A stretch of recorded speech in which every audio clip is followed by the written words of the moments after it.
मित्रों नमस्कार। आज मैं उपस्थित हूँ बहराइच जनपद में विमल शर्मा जी के साथ में।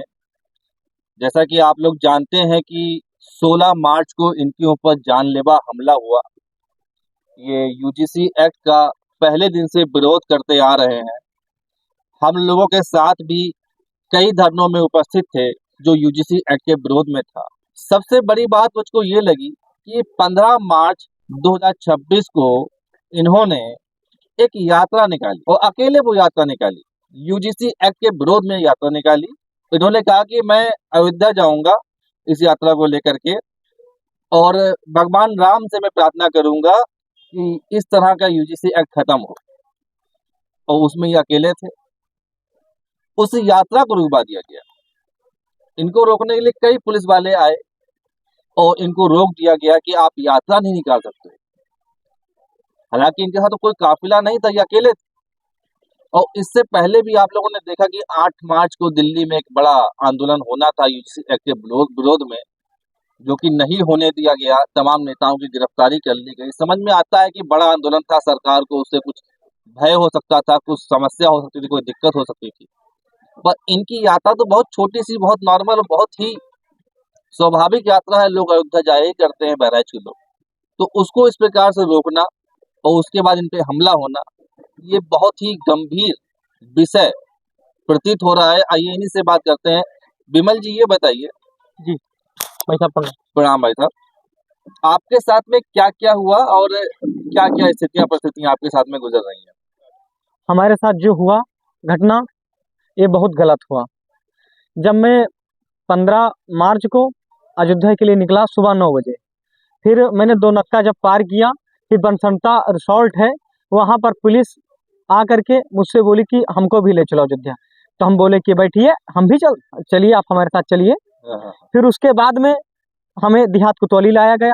शाम को 6 बजे तक बैठाए रखे। नहीं तो आपने नहीं कहा कि अयोध्या चल रहे थे, देहात कोतवाली को ले जा रहे हैं? नहीं तो बोले कि परमिशन नहीं है, ये कहने तुम रोक दिया गया, धारा 144 लगी है, ये कल से कोर्ट पे चल रहा है मामला। यूजीसी का एक्ट लगा करके आप नहीं जा सकते हैं बैनर लेकर के।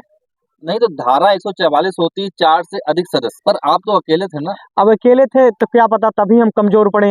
अब हमको लेकर चले गए। फिर उसके बाद में 6 बजे तक बैठाए थे। पखरपुर थाने के पुलिस को बुलाए, फिर शाम को 6 बजे हमको घर छुड़वा दिए। और फिर मैं उसके बाद सुबह जब 16 तारीख को मैं कॉलेज गया, फिर उसके बाद में हमारे ऊपर जानलेवा हमला किया गया। एक बात और इसमें कहना चाहूंगा कि जैसा कि पुलिस ने कहा कि कोर्ट में लंबित है, आप यूजीसी का विरोध नहीं कर सकते हो, पर यूजीसी के समर्थन में तो लगातार यात्राएं हो रहे हैं, धरने हो रहे हैं, प्रदर्शन हो रहे हैं। चंद्रशेखर रावण ने बड़े बड़े प्रदर्शन किए दिल्ली से लेकर हर जगह। और आज भी 18 तारीख को पटना में गांधी मैदान में यूजीसी के समर्थन में एक बहुत बड़ा आंदोलन प्रदर्शन हुआ है। तो उनके लिए रोक नहीं है। रोक केवल यूजीसी का विरोध करने के लिए रोक है, यूजीसी का समर्थन करने पर रोक नहीं है। तो ये एक अजीब सी बात है। और आपका जो यात्रा थी वो तो बहुत नॉर्मल सी छोटी सी यात्रा थी। इसको तो मेरे ख्याल से सरकार को नहीं डरना चाहिए। अब ये सोच रहे हैं कि स्वर्ण समाज अपने लिए कोई छोटी से छोटी आवाज नहीं उठाने दिया जा रहा है, लेकिन ये जो स्वर्ण समाज है ये शांत बैठने वाला नहीं है। और मजबूती से स्वर्ण समाज लड़ेगा अपने अधिकार के लिए, या शांत बैठने वाला अब स्वर्ण समाज है नहीं। वो सही बात है। मैं भी इस एक्ट का विरोध करता हूँ क्योंकि ये एक्ट समाज को बांटने वाला है, जाति विभेद पैदा करने वाला है, जातियों में समाज को बांट के जातियों को आपस में लड़वाने वाला है। इसलिए मैं इस एक्ट का विरोध करता हूँ। पर मोदी जी और अमित शाह इतने डरे हुए हैं यूजीसी के खिलाफ जो आंदोलन हो रहे हैं, कि बताइए।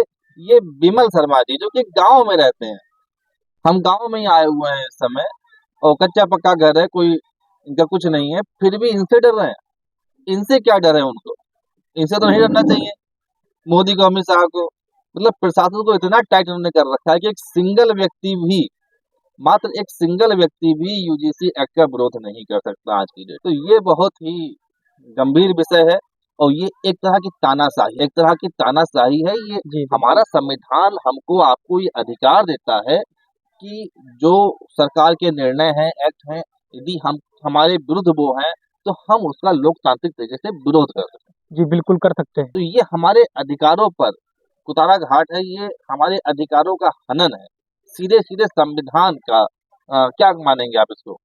अब यही मानेंगे कि ये संविधान का हनन है और सवर्णों की आवाज को दबाया जा रहा है हर तरीके से कि स्वर्ण समाज अपने लिए आवाज बिल्कुल ना उठा पाए। आने वाले समय में सरकार को ये भुगतना पड़ेगा। क्या लगता है, अगर ये कल 19 तारीख को फैसला अगर यूजीसी एक्ट के विरोध में नहीं आता है, तो आप लोग मिलकर के कुछ और भी आंदोलन? ये बहुत बड़ा आंदोलन होगा और जो ये सरकार जो है जहां तक ये जंग ले जाएगी यूजीसी के विरोध में, वहां तक स्वर्ण समाज लड़ेगा। और स्वर्ण समाज लड़ा है हमेशा, या मुगलों से भी लड़े हैं और अंग्रेजों से भी लड़े हैं। तो अब ये सरकार को चुनौती है कि अब यात्राएं निकलेंगी, यूजीसी एक्ट के विरोध में यात्राएं निकलेंगी, और अब आपको चुनौती है कि अब आप यात्राओं को रोक के दिखाओ। अब यात्रा निकलेगी, भरपूर यात्रा निकलेगी और जोर शोर से यात्रा निकलेगी। हर गांव, हर शहर, हर कस्बे से भी यात्रा निकलेगी। स्वर्ण समाज अपनी तरफ से पूरा मजबूत है, इसमें कोई दो राय नहीं है। और मैं अंतिम में मैं यही कहना चाहूँगा, मैं राष्ट्रीय धारक दल का अध्यक्ष हूँ और हम सभी सनातन समाज के हित के लड़ते हैं। सभी सनातन समाज की, चाहे वो एससी हो, एसटी हो, चाहे ओबीसी हो, चाहे जनरल हो, ये सभी अपने ही लोग हैं और सभी के हितों में मैंने लड़ाई लड़ी है हमारे संगठन में, और हम आगे भी लड़ते रहेंगे।